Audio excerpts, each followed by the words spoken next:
उन्हाचा तडाखा वाढू लागलेला आहे आणि अशामध्ये भाविकांना सुविधा उपलब्ध व्हावी यासाठी विविध उपाययोजना ज्या आहेत त्या साईबाबा संस्थांच्या वतीने करण्यात आलेल्या आहेत। साई मंदिर परिसरच नव्हे तर बाहेर परिसरात देखील अशा पद्धतीने मोठे मंडप जे आहेत ते सावलीसाठी उभारण्यात आलेले आहे।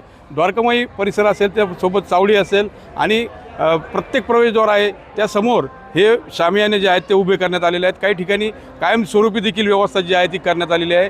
उन्हाचा पारा जो आहे तो आता 30च्या वर जाऊन पोहोचलेला आहे, त्यामुळे भाविकांची दुपारच्या सत्रामध्ये जी गर्दी आहे ती रोडवल्याचं चित्र देखील पाहायला मिळतं आहे। एकंदरीत जर बघितलं तर साईबाबा संस्थांच्या दर्शन रांगेमध्ये देखील साई भक्तांसाठी मोफत शुद्ध पाणी त्यासोबत चहा कॉफीची मोफत व्यवस्था केलेली आहे। ज्यांना मिनरल वॉटर विकत घ्यायचं आहे त्यांच्यासाठी देखील अल्पदरामध्ये ती व्यवस्था करण्यात आलेली आहे। शीतपेयांची व्यवस्था आहे।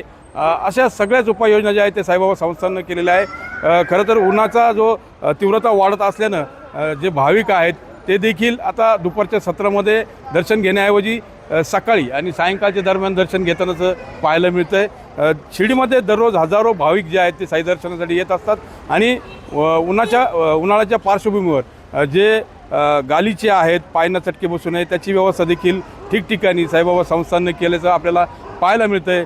त्यामुळे एक सुखद दर्शनाचा अनुभव जो आहे तो भाविकांना येताना दिसतो आहे। साईबाबा संस्थान भाविकांसाठी नेहमीच विविध उपाययोजना ज्या आहेत त्या करत असतं आणि त्याच अनुषंगाने उन्हाळ्याच्या पार्श्वभूमीवर देखील विविध उपाययोजना साईबाबा संस्थांनी केल्याचं पाहायला मिळतं आहे। मनोज गाळेकर, TV9 मराठी, शिर्डी, अहिल्यानगर।